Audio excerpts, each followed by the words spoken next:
¿cierto? Damos gracias al Señor porque podemos cantar alabanza, gozarnos, Señor, en cantar, ¿cierto? Lo que dice la palabra del Señor, ¿cierto? Y los atributos de la palabra del Señor. Uno de esos atributos es la justicia de Dios, ¿cierto? La justicia de Dios que es una característica inherente a Él, ¿cierto? Él, uno que entiende por justicia, eh, dar, ¿cierto? Lo que se merece, ¿no? Cada persona dar la justa retribución de lo que merece. Y si hay algo que es inherente al Señor es su justicia, y Él no puede pasar en alto su justicia. Entonces Él tiene que dar retribución, ¿cierto? A cada uno lo que merece conforme a la ley, ¿cierto? O conforme a su santidad.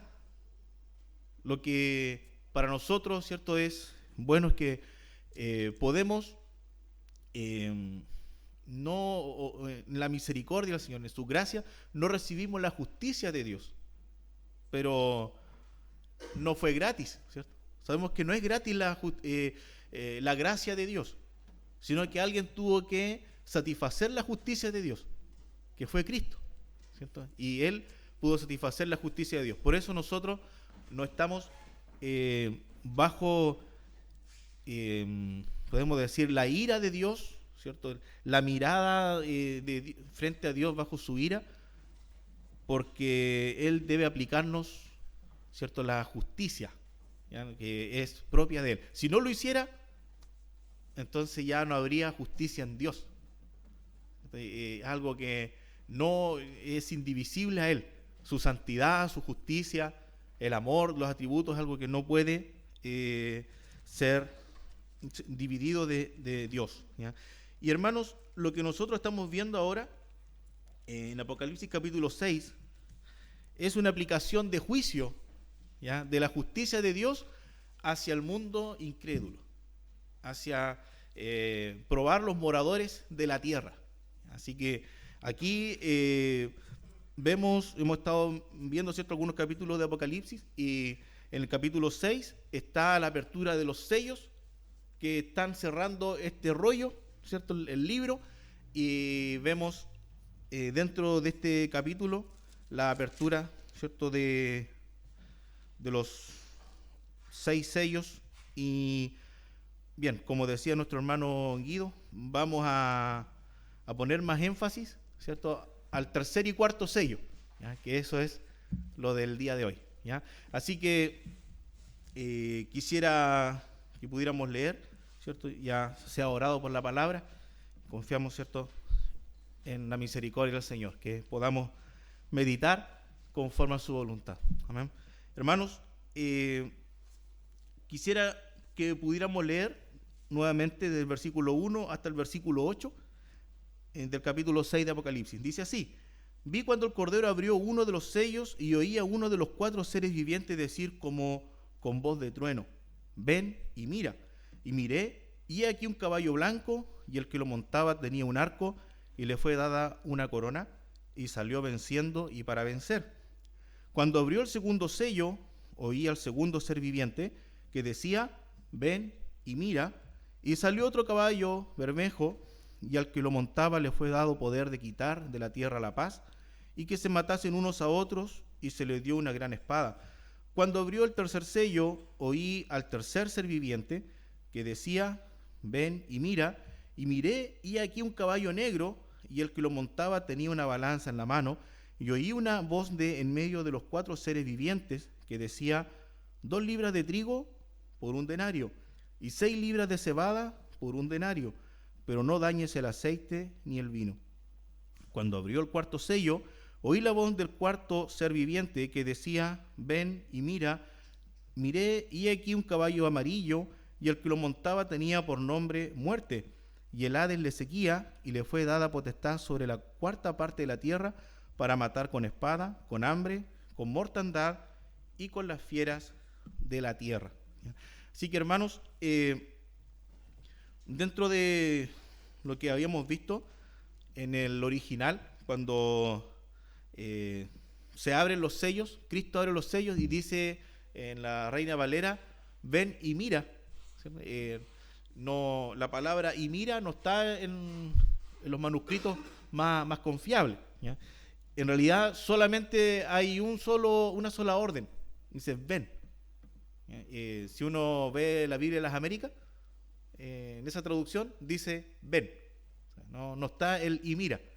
Se piensa que algún transcriptor, ¿no es cierto?, pensando en que le hablaba a Juan, entonces como para poder clarificar un poco más a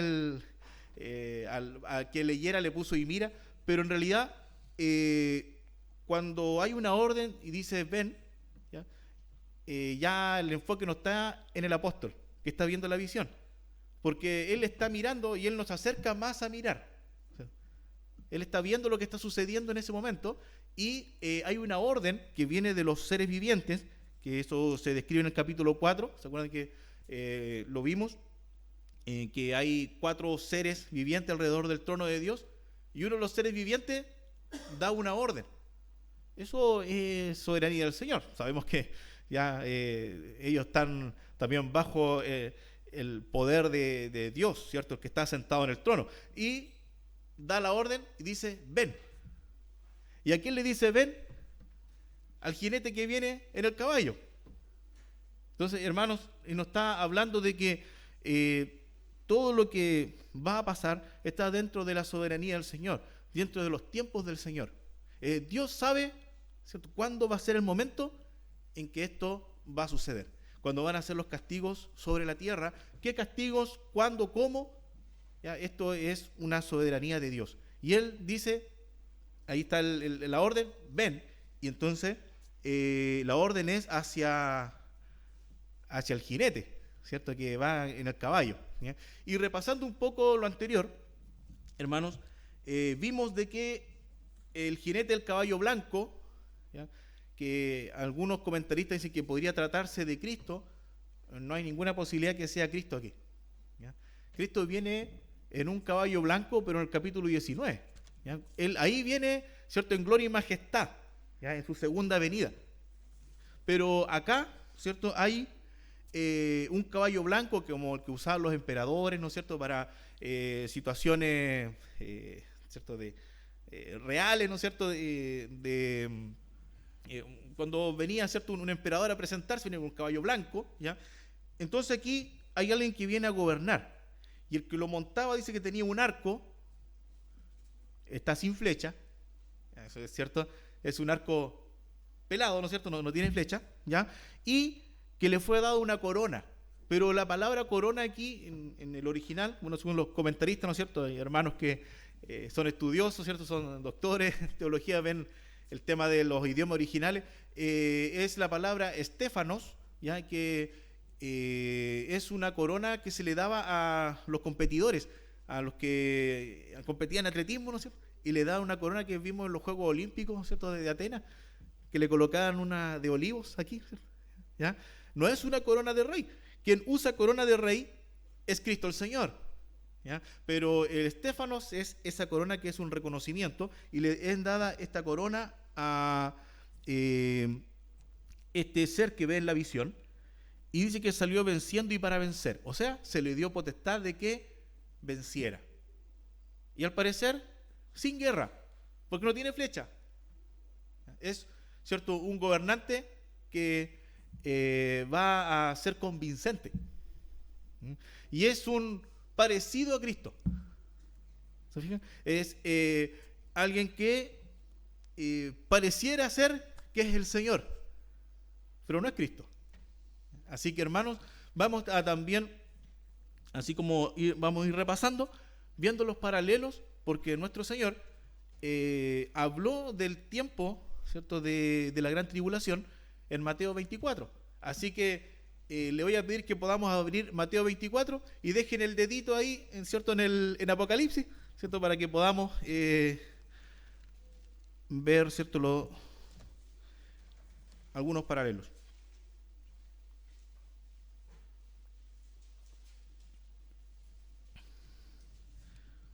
Entonces, cuando vamos a Mateo 24:3, Ya, después que el Señor les da la noticia, ¿cierto? Que ese templo que ellos como judíos eran discípulos de Cristo, pero como judíos, oh, el templo que tenemos, así, tremendo templo, que le inflaba el pecho un poquito a los judíos, ¿no es cierto? No, ¿qué templo?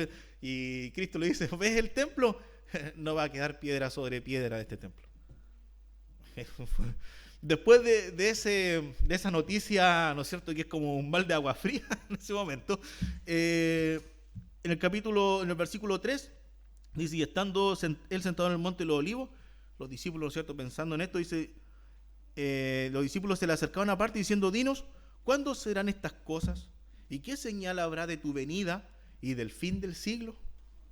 Entonces aquí, ¿no es cierto?, ¿cuándo van a ser? Para los discípulos era como, bueno, tenemos a Cristo aquí, o sea, Él es el Rey, ¿cierto? Es cosa que de repente cambie la figura nomás y tome la posición de Rey. Así que, está con una posición de siervo, ¿cierto?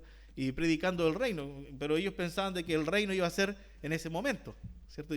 ¿Y cuándo va a ser la señal y de tu venida? Pero aquí, ¿no es cierto?, ahora ya está hablando de la segunda venida, ¿ya?, y del fin del siglo. Y ahí, cuando uno ve, digamos, desde un punto de vista hermenéutico, ¿ya?, si separamos la iglesia de Israel, hay un fin del siglo que es para la iglesia y hay un fin del siglo que es para Israel. ¿Ya? Para la iglesia, ¿no es cierto?, el fin de la vida aquí es cuando el arrebatamiento, cuando nos vayamos con Cristo, ¿ya? Pero para los judíos, ¿no es cierto?, es otro el fin del siglo. En la segunda venida, ¿cierto?, es el fin del siglo, ¿ya? Entonces, dice, ¿cuándo será el fin del siglo? Y respondiendo Jesús, y fíjense, dice, y les dijo, mirad que nadie os engañe, porque vendrán muchos en mi nombre diciendo, yo soy el Cristo, y a muchos se engañarán. Y aquí tenemos la potestad del caballo blanco. ¿Se fija? Cuando leímos el primer sello, el caballo blanco es alguien que tiene el poder de engañar, de decir que Él es el Cristo y que muchos van a ser engañados. Así que ahí tenemos, ¿cierto?, el Señor profetizando, y la visión, ¿cierto?, que vemos en Apocalipsis capítulo 6 es profecía también. ¿Ya? Entonces aquí tenemos el caballo blanco. ¿Ya? Hay muchos, ¿cierto?, que vendrán y dirán, yo soy el Cristo, y a muchos engañarán. ¿Ya? Si leemos ahí el versículo 6 de Mateo 24, 6 dice, y oiréis de guerras y rumores de guerras. ¿Ya? Mirad que no os turbéis, porque es necesario que todo esto acontezca, pero aún no es el fin. ¿Ya? El versículo 7 dice, porque se levantará nación contra nación y reino contra reino.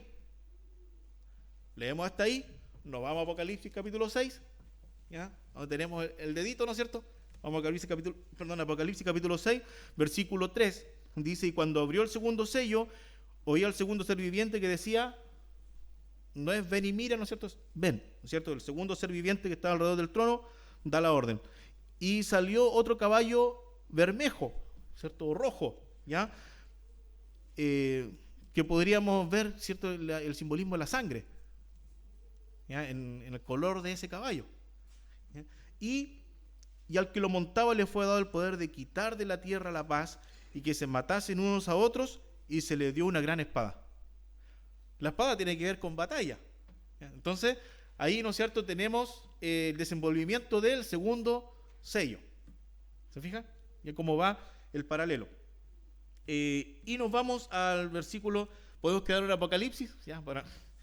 Dice Apocalipsis 6:5, cuando abrió el tercer sello, oí al tercer ser viviente que decía, ven, ¿cierto? Y miré, y aquí un caballo negro, ¿cierto? Y el que lo montaba tenía una balanza en la mano. Y aquí, ¿no es cierto?, lo que nosotros vemos en el contexto del versículo 5 y 6 de Apocalipsis 6, es una hambruna, es hambre, ¿cierto? Es escasez. Y si nosotros nos vamos a Mateo 24, cuando tenemos el dedito, ¿cierto? Ahí, Mateo 24, el versículo 7,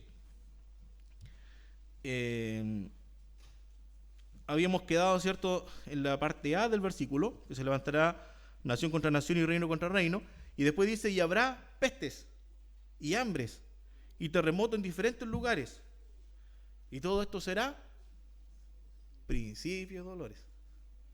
¿Ya? Y principio de dolores como de la mujer encinta, ¿cierto? Como ese término tiene, ¿ya? Que cada vez va a ir en más frecuencia y más aumento, ¿ya? Así que así es este proceso. Y si volvemos a Apocalipsis, hermanos, capítulo 6, verso 5, tercer sello habla de hambre, como hablaba Cristo, ¿ya? El cuarto sello, que viene en el versículo 7 del capítulo 6 de Apocalipsis, es muerte. ¿Como resultado de qué? Como resultado de la guerra, como resultado del hambre, ¿cierto? Las pestilencias. ¿Ya? Ahí hay, ¿cierto?, una mortandad. Si en el capítulo 24 de Mateo no habla de muertes, pero se subentiende de que si hay guerra y hay hambre y hay pestilencia, ¿cierto?, porque hay muertes. ¿Ya? Así que tenemos ahí el desarrollo del juicio del Señor. Hermanos, en el Apocalipsis 6:5, el color negro del caballo. Hay un versículo en la Escritura, en Lamentaciones, en donde caracteriza el negro con el hambre, con la hambruna. Lamentaciones capítulo 5. Este capítulo 5 de Lamentaciones es muy fuerte, hermano, ¿eh? El juicio que pasó Israel, ¿cierto?, por desobedecer al Señor, lo que pasó en manos de sus enemigos. Lamentaciones capítulo 5, versículo 8 al 10. Dice así: siervos se enseñorearon de nosotros, no hubo quien nos librase de su mano. Con peligro de nuestras vidas traíamos nuestro pan ante la espada del desierto. Nuestra piel se ennegreció como un horno a causa del ardor del hambre. En él había una característica, sí, pero ahí, ¿no es cierto?, el color, ¿cierto?, tiene que ver con hambre, con hambruna, con escasez. Hay un juicio de Dios en donde Él está castigando, ¿ya?, al mundo con escasez, con hambre, ¿ya? Ahí, hermanos, hay una orden, ¿cierto?, hacia ese ser que iba en el caballo, que iba con una balanza, ¿cierto? Dice que en el original era un yugo, ¿ya? Pero tiene que ver con estas balanzas, ¿no es cierto?, que tiene dos platitos, ¿ya? Y que pudiera ser, según, ¿sí?, hay un comentarista, Cliff Truman, ¿sí? Él tiene un comentario de Apocalipsis que me lo facilitó el pastor, ¿ya? Y que él dice que vendría siendo como el símbolo del comercio, esa balanza, ¿ya? Y ahí hay una orden que dice, mira, 2 libras de trigo por 1 denario, 6 libras de cebada por 1 denario. Y 2 libras de trigo, o más o menos es como 1 litro de trigo hecho pan, ¿sí?, era como la comida que necesitaba una persona en un día. Eso es más o menos, ¿ya? Y 1 denario es la cantidad de dinero que ganaba una persona en el día. Un jornal ganaba 1 denario al día. ¿Sí? Ahora, si hay una persona que trabaja, ¿cómo alimenta una familia?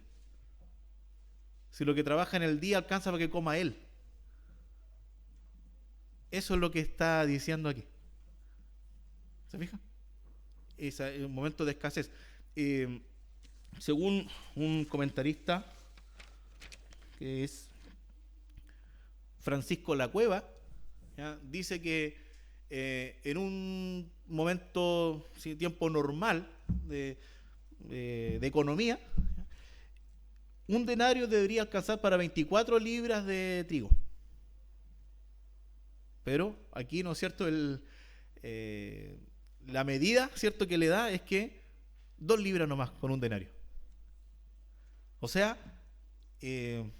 va a existir, ¿cierto?, lo que ahora, ¿cierto?, estamos viviendo en nuestro país, la inflación, ¿cierto? Una inflación a tal nivel en donde no va a poder tener los productos necesarios. ¿Ya? Eso es lo que está diciendo. Entonces, la cebada es bueno, en Israel se usaba más para alimentar a los animales. ¿Ya? Y lo que tiene, ¿no es cierto?, es que al ser más económica, abunda más, pero tiene menos valor nutritivo. Y era la comida de las personas, ¿cierto?, en Israel, más pobres en Israel, también, ¿cierto?, comían pan de cebada. Y ahí rendía más, ¿cierto? Podían tener 6 litros, ¿cierto? 6 libras o 3 litros por un denario. Pero tienen menos valor nutritivo. Entonces, hermanos, ahí tenemos una falta de la comida esencial. ¿Ya? Eso es lo que quiere decir. Uno dice, bueno, es que no comemos puro pan, ¿no es cierto? Pero es lo esencial. ¿Ya?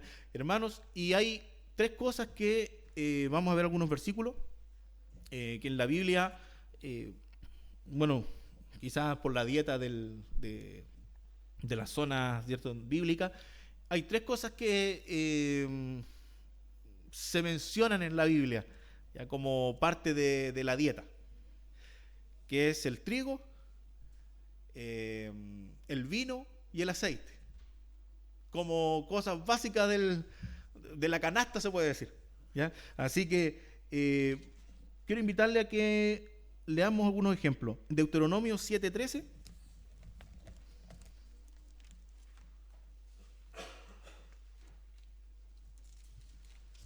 Deuteronomio 7:13.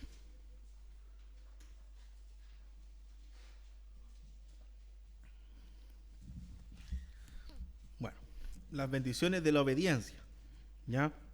Y dice, y te amará, te bendecirá y te multiplicará, y bendecirá el fruto de tu vientre y el fruto de tu tierra, tu grano, tu mosto, tu aceite, la cría de tus vacas y los rebaños de tus ovejas, en la tierra que juró a tus padres que te daría.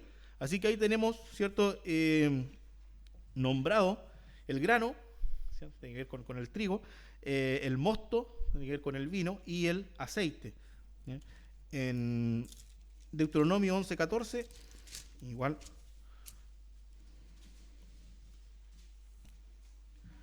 Deuteronomio 11:14, ¿ya?, que dice, yo daré la lluvia de vuestra tierra a su tiempo, la temprana y la tardía, y recogerás tu grano, tu vino y tu aceite. ¿Ya? Es como parte de lo básico, ¿ya? Que Ageo 1:11, como, ¿cierto?, último versículo de ejemplo, Ageo 1:11.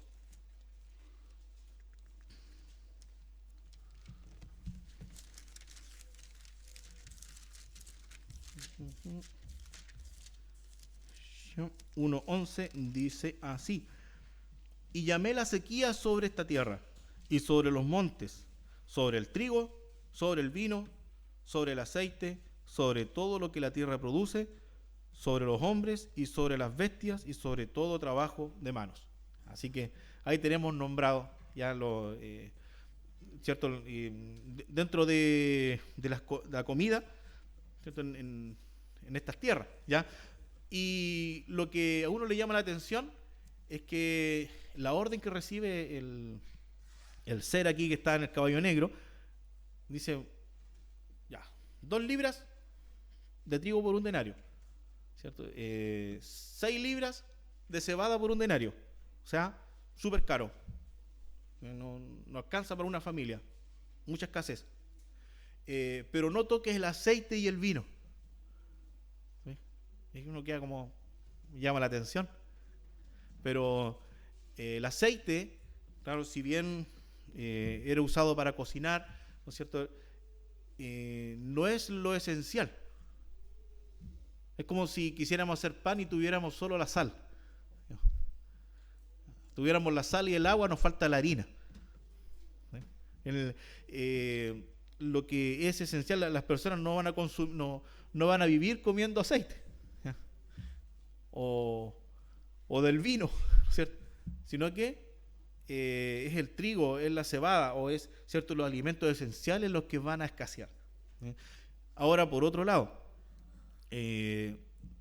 lo que es más del aceite, el vino, tenía que ver con personas de una posición acomodada. Y en ese momento, ¿cierto?, uno dice, bueno, no alcanza el denario para comprar el grano necesario para alimentar. ¿Va a comprar aceite? ¿Va a comprar vino? Solamente va a ser de unos pocos, ¿cierto?, acomodados, que van a cuidar del aceite y van a cuidar del vino. Pero lo que sí no va, ¿cierto?, a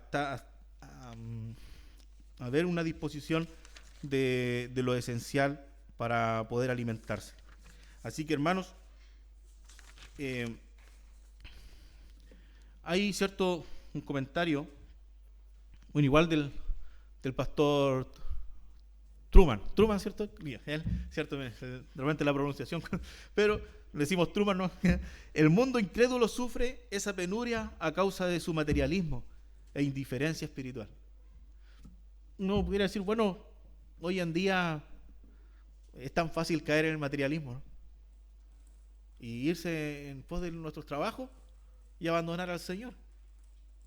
El mundo hoy en día, digamos que es seguir a Dios. ¿Qué es Dios? No, disfrutar la vida aquí y, ¿cierto?, siempre tener más. El juicio de Dios, ¿cierto?, el justo juicio de Dios los va a probar también en ese aspecto, ¿ya? En la parte material, en donde no va a existir, ¿cierto?, el alimento básico. Así que ahí hay un juicio de Dios justo hacia la tierra. Así que, hermanos, y bueno, la palabra del Señor nos enseña a nosotros, ¿cierto?, como creyentes. Hay un solo versículo que está en Primera de Timoteo 6:10. Es un versículo bien conocido, ¿cierto?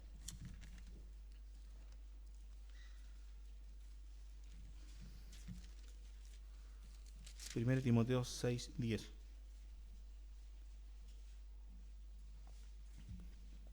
Bien, dice, porque raíz de todos los males es el amor al dinero, el cual codiciando algunos se extraviaron de la fe y fueron traspasados de muchos dolores. Entonces, el mundo no tiene conciencia de Dios, nada. Llega el juicio de Dios, no. Pero para el creyente, ¿cierto?, también cuando el dinero llega al corazón y hay un amor, ¿cierto?, por el dinero, Dios tiene las cuerdas, ¿no es cierto?, para poder enseñarnos y guiar nuestras vidas en ello. Así que, hermanos, y algunos aquí más, dice que se extraviaron de la fe, porque está en su corazón el dinero. Ahí uno igual puede tener, ¿cierto?, varias conclusiones en esto. Dice, bueno, si eran creyentes, dice que se extraviaron de la fe, o sea, se apartaron de la fe y fueron, ¿cierto?, por amor al dinero, y fueron traspasados de muchos dolores, o sea, consecuencias, ¿cierto?, de su decisión.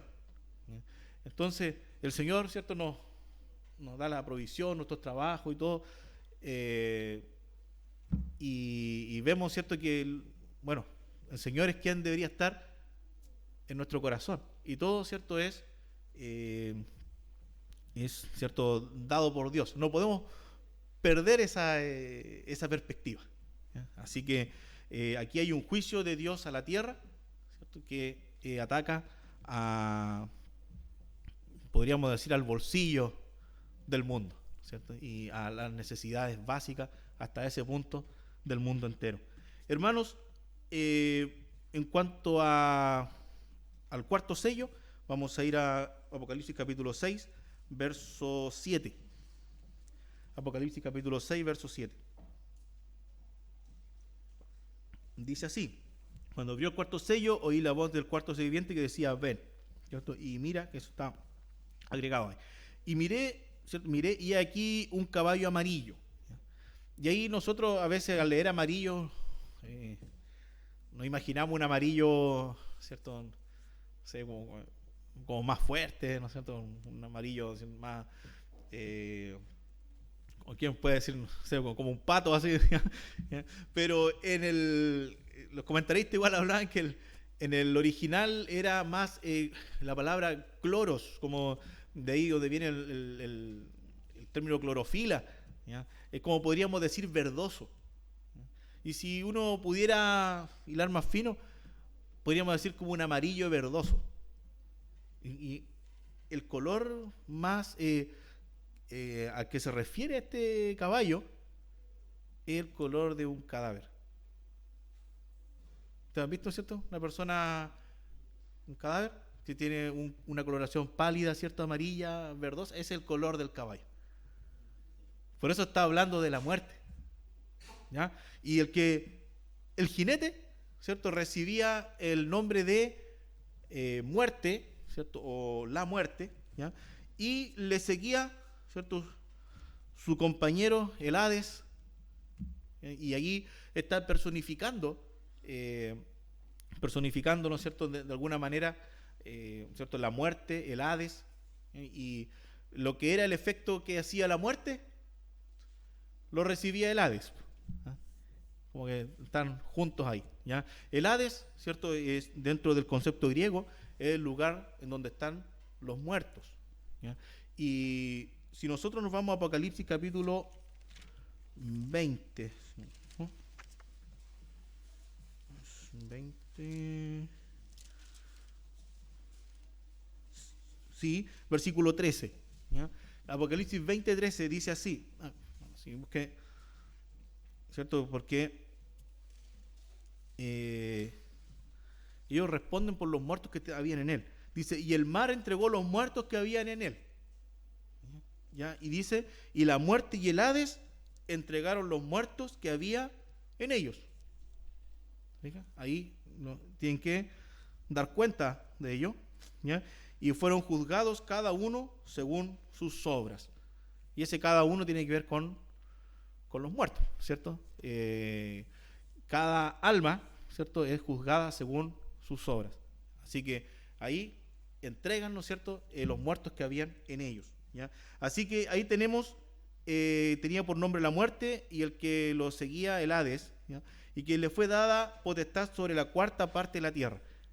O sea, le dan autoridad, le dan poder, pero no toda la autoridad. Posiblemente ahí, sí, hay, ¿cierto?, algo más demoníaco, ¿no es cierto?, de dar muerte. Pero no, tú tienes autoridad de matar, pero hasta la cuarta parte de los seres vivientes. O sea, el Señor está aplicando juicio, pero también, ¿no es cierto?, hay justicia en Él. ¿Ya? Y Él dice, no le da rienda suelta. No dice, ya, tú tienes ahora la autoridad de matar. Sí, pero hasta la cuarta parte de los seres vivientes. Ya dice, cuarta parte de la tierra para matar, y los métodos, con espada. Y ahí se refiere a la guerra, ¿cierto?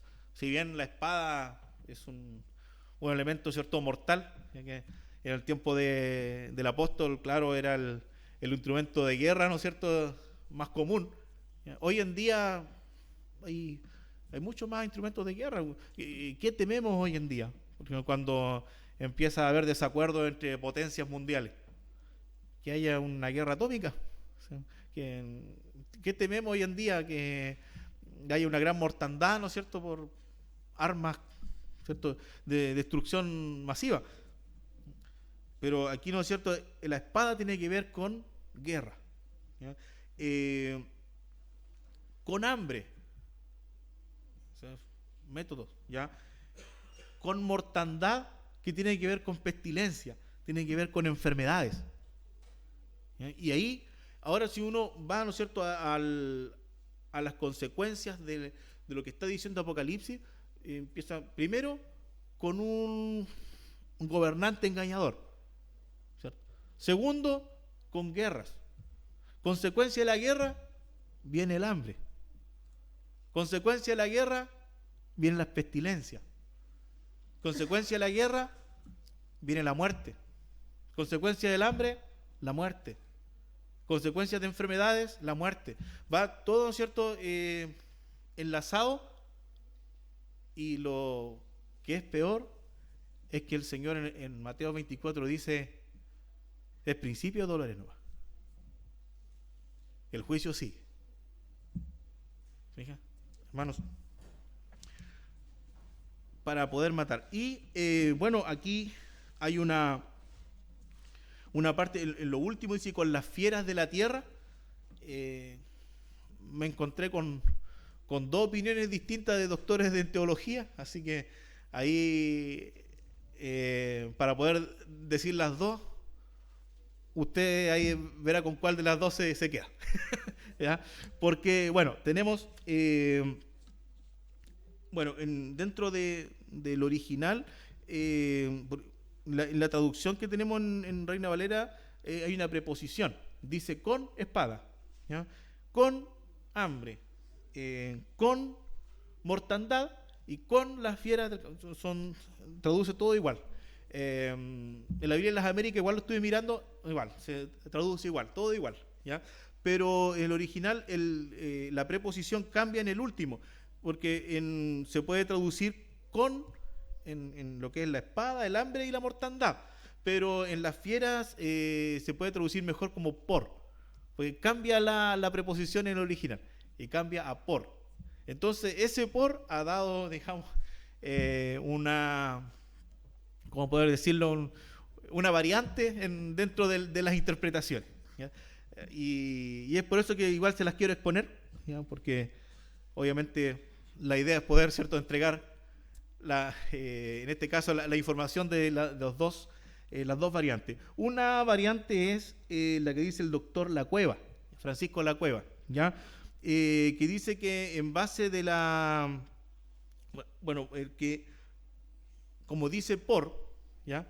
Él se basa en una interpretación de un versículo de Jeremías, y se basa en el Targum, ¿ya? El Targum era un comentario en arameo de la escritura hebrea, de la Biblia hebrea, y comenzó a escribirse como en el periodo intertestamentario, ¿ya? Empezó a escribirse el Targum, que era un comentario bíblico, pueden decirlo, que lo hacían los judíos, lo hicieron en arameo, ¿ya? Y era de la Biblia hebrea, ¿sí? Lo terminaron antes de la Edad Media, hasta ahí más o menos se escribió, y los judíos fueron compilando esos escritos, ¿ya? Y dentro de esos escritos está el comentario de Jeremías 12:9, que lo podemos leer. Vamos a pedir que abran sus Biblias en Jeremías 12. Jeremías 12. Y en versículo 9.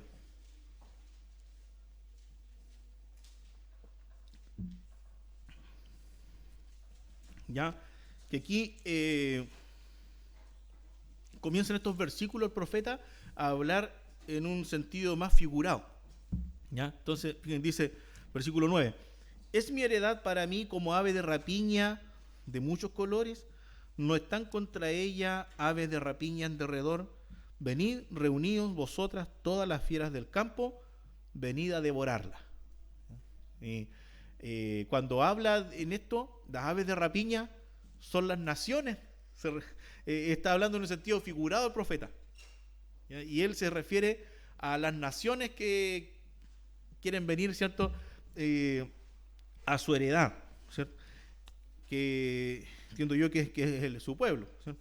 Y las fieras del campo, ¿cierto?, hace alusión a los gobernantes, ¿ya? A los gobernantes de las naciones que quieren venir a devorar su heredad, ¿ya? Entonces, en el Targum está ese comentario de que aquí se refiere a gobernantes.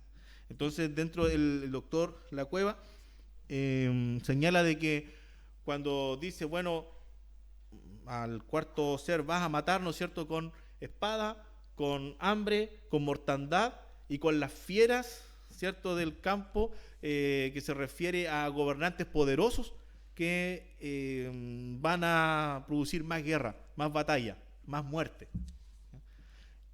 Eso es un punto de vista, ¿ya? Quizá uno pudiera pensar, bueno, está el riesgo de caer en una cierta alegorización, ¿no es cierto?, de las frases, ¿ya? Pero ese es un punto de vista que también comparte el hermano Samuel Pérez Milo, también comparte más o menos ese punto de vista, ya que dicen que da más con el contexto, ¿ya? Porque hoy en día, por las fieras del campo, la verdad es que uno tiene instrumentos como poder controlar las fieras, o no sé, pues si vamos a ver un ejemplo aquí, por ejemplo, en que Dios usó tábanos.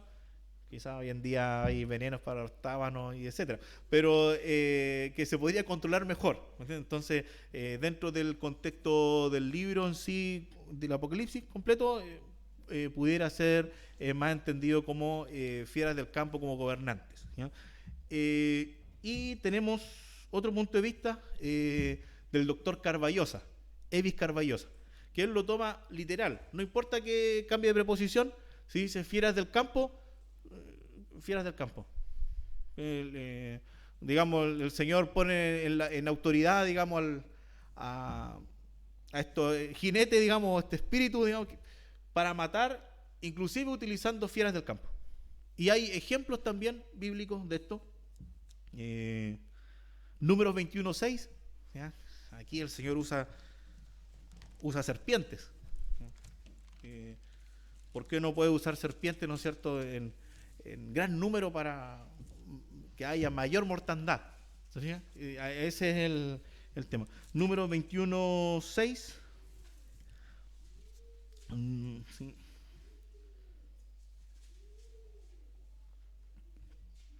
Ya dice: y Jehová envió entre el pueblo serpientes ardientes que mordían al pueblo, y murió mucho pueblo de Israel. Aquí Dios usó la serpiente del desierto para prácticamente eliminar a mucho pueblo rebelde, y después de los que quedaron, ¿cierto? Los niños entraron a la tierra prometida, ¿se acuerdan? Los adultos murieron todos en el desierto. Dios se airó, dijo, no, esto no van a entrar en la tierra prometida, no van a heredar mi reposo. Y aquí Dios usó serpiente. Otro ejemplo, Josué 24:12.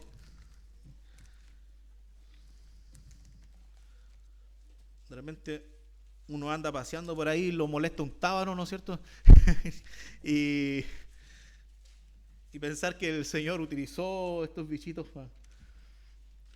para defender su pueblo, ¿eh? Josué 24:12.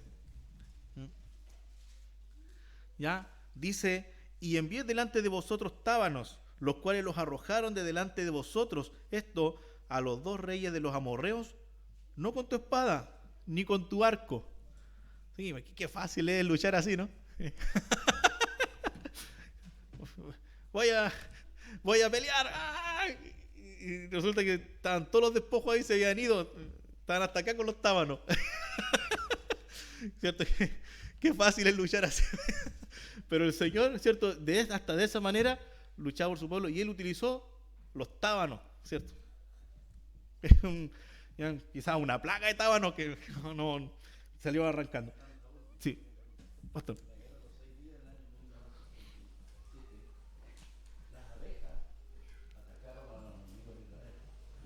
Mire,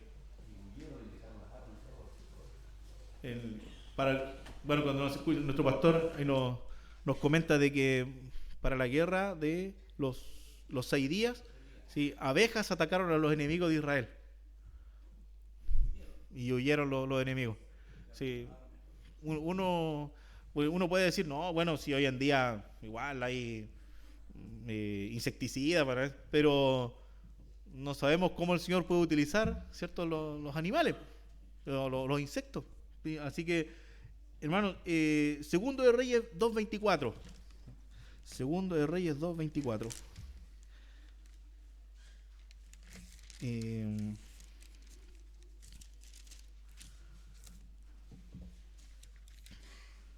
¿Es 2.24? Ay, no, está mal la cita, hermano. Está mal la cita. Pero vamos a otra cita. El Segundo Reyes 17.25. Sí, 17.25 mejor. ¿Sí?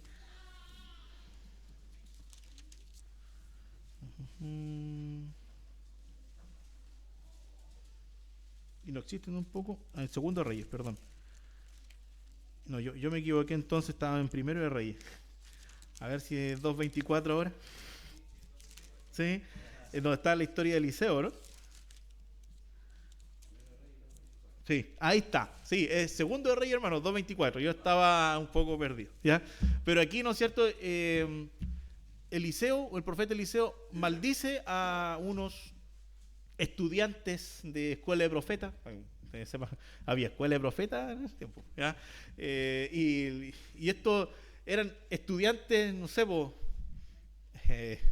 no sé si destacados, no sé, de la escuela de profetas, pero ni por ser estudiante de escuela de profetas, hermano, lo malo es que su corazón estaba lejos de Dios.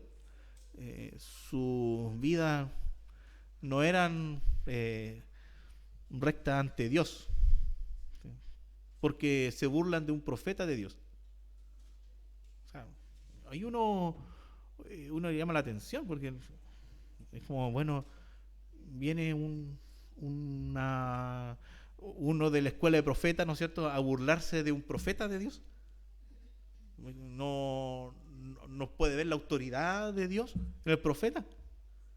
Es complejo, ¿no es cierto? No hay un temor, ¿no es cierto?, por el profeta. Es complejo. Y bueno, dice el versículo 23, vamos a leer un poco del contexto. Segundo Reyes 2.23 dice: después subió de allí a Betel, y subiendo por el camino, ese es Eliseo, ¿ya?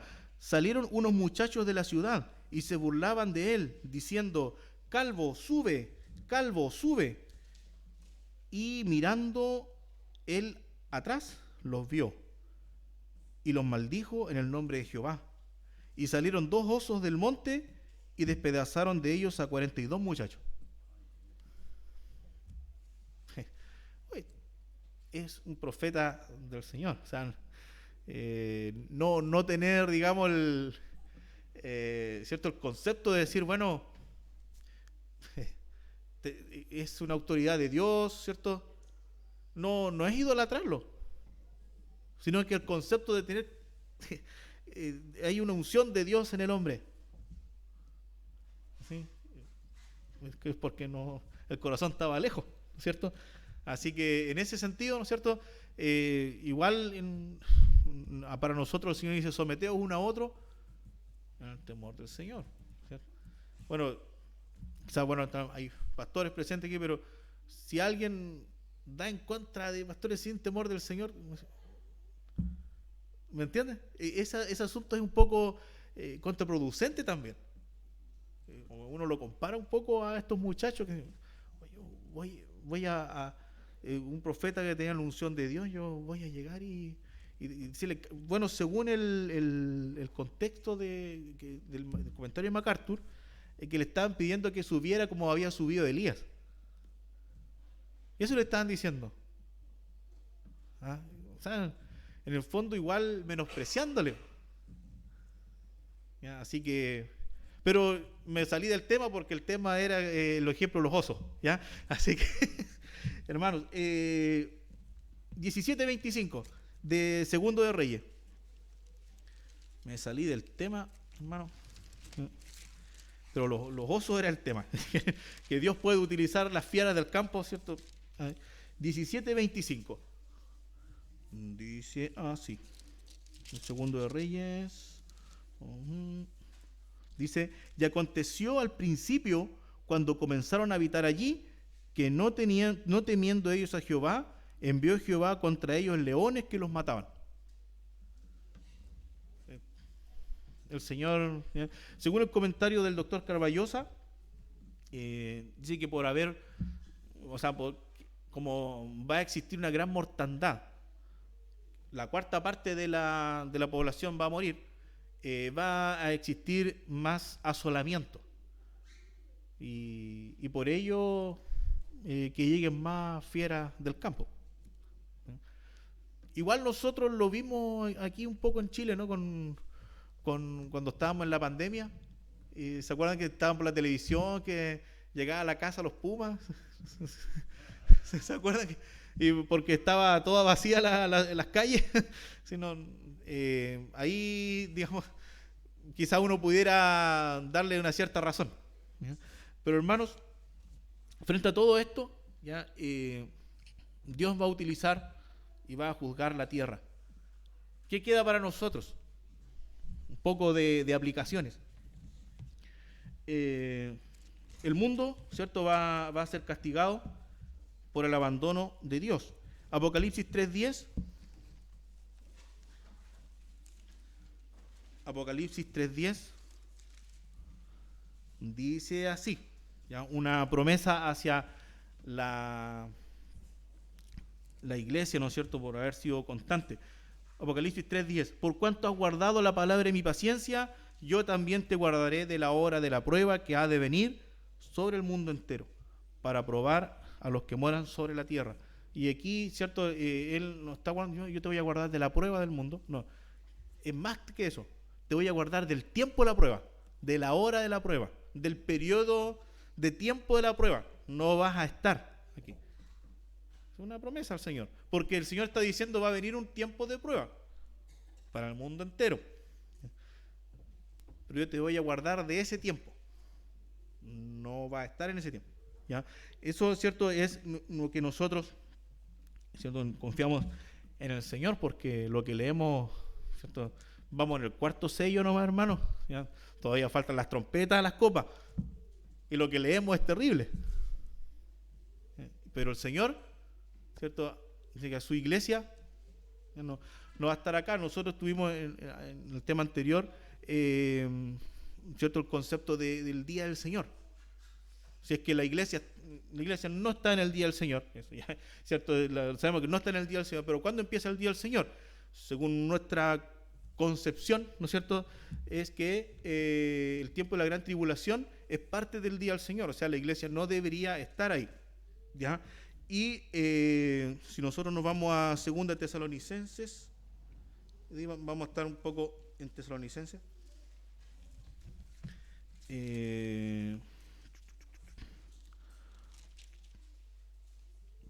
Perdón.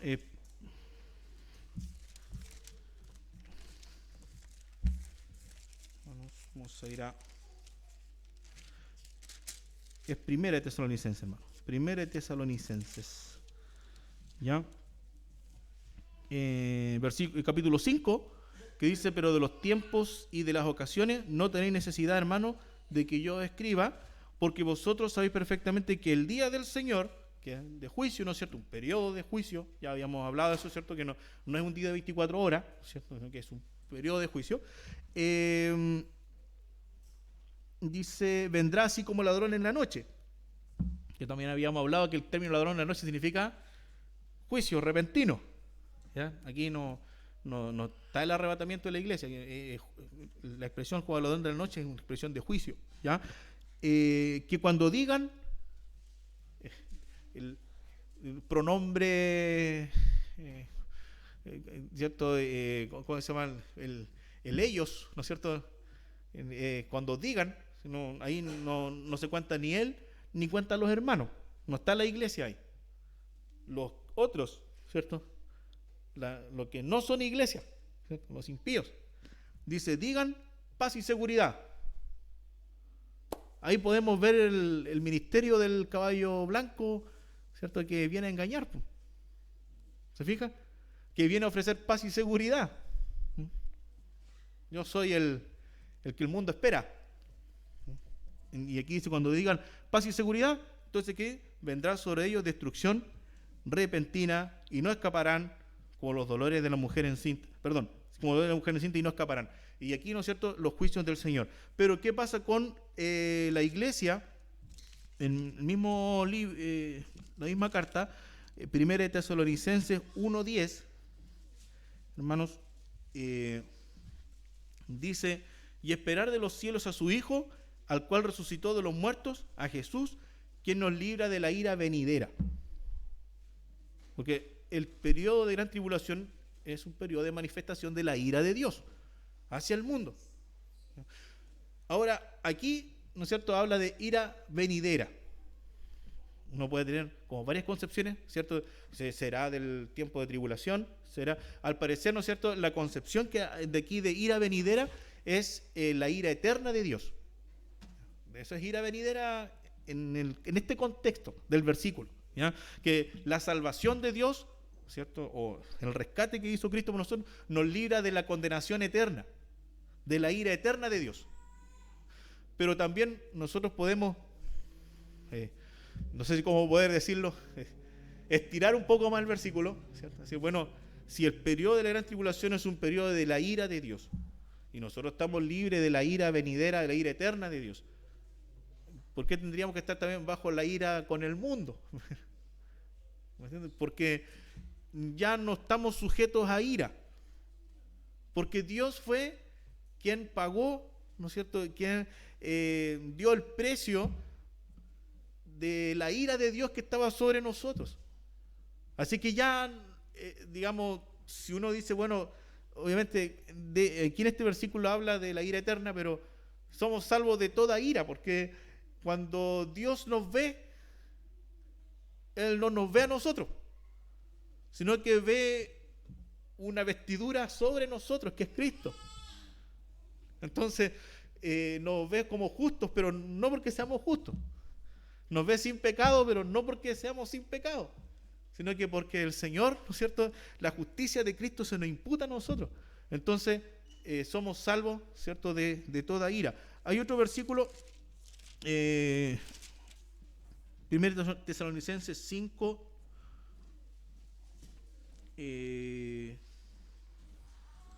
ay, se me fue, 5:9.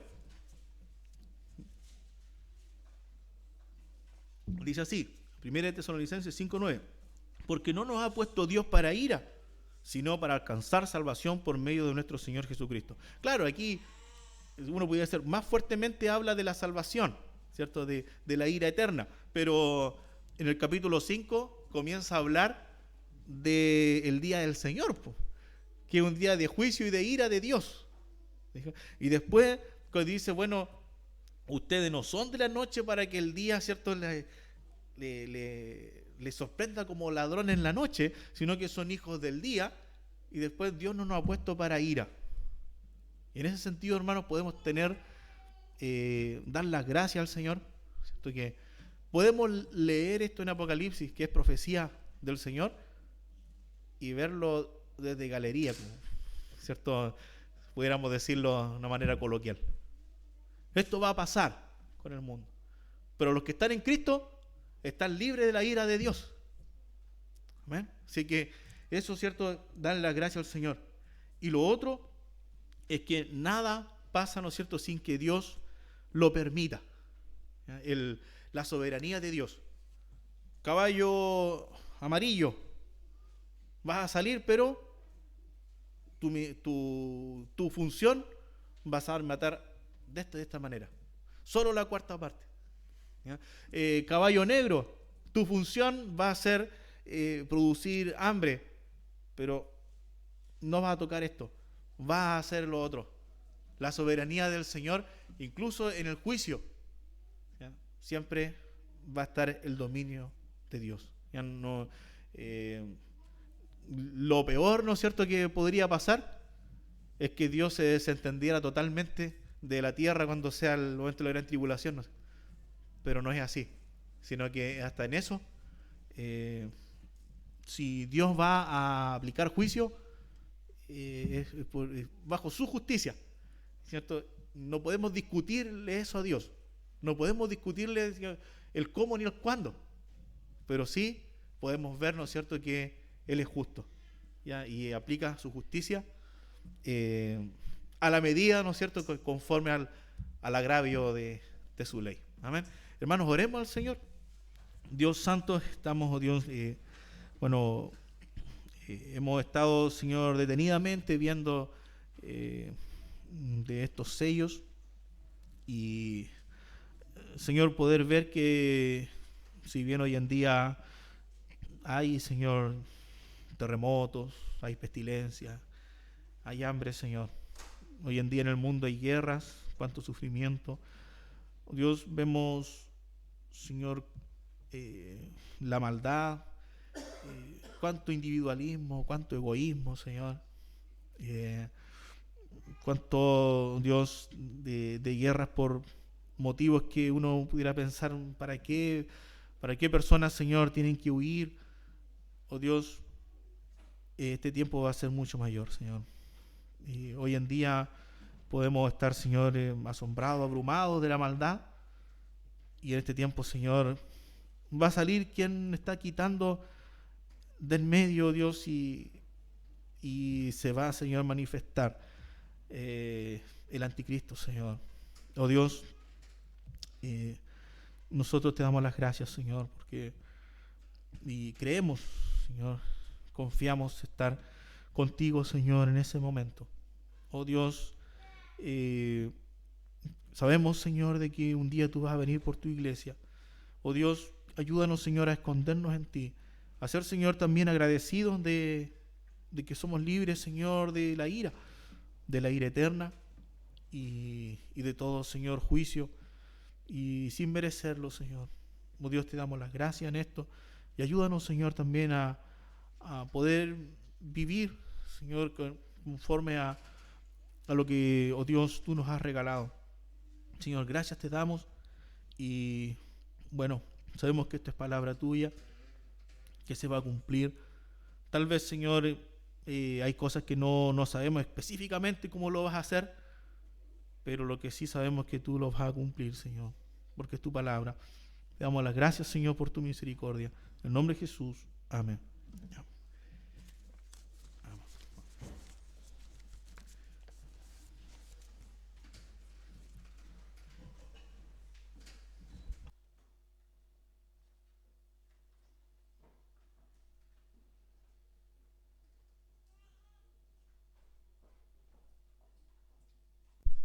Bien, le damos las gracias al Señor por su palabra.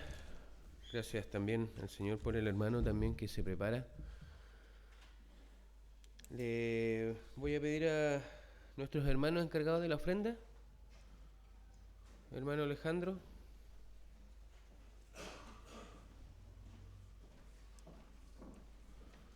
No sé si algo lo puede acompañar.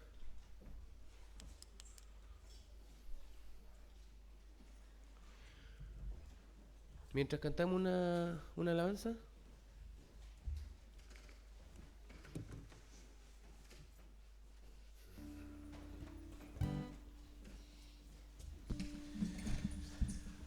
Bien, hermanos, damos gracias a nuestro Señor porque Él es bueno, como usa a sus siervos también para enseñarnos de su palabra. Y como decía también nuestro hermano Saúl, tenemos este gozo y esta promesa que el Señor nos dice que no vamos a estar en ese día tan terrible, ¿no es cierto? Nos libra de la ira venidera. Hay siempre algunos que tienen esas dudas, pero hermanos, tenemos que confiar en el Señor. Si bien uno a veces piensa, entonces, ¿para qué vino Cristo? A morir si vamos a estar sujetos a la ira. No tiene sentido, ¿no es cierto? Por eso el Señor, por medio de su sangre, nos libra y nos escogió desde antes de la fundación del mundo para salvación, como lo dice Pablo de Tesalónica, que también estaban preocupados por qué iban a pasar en ese día al Señor. Así que no, tranquilos. Tengamos esa tranquilidad, hermanos, en cantarle a el Rey de Reyes, al Rey exaltado, como tiene por nombre esta siguiente alabanza para honrar a nuestro Señor.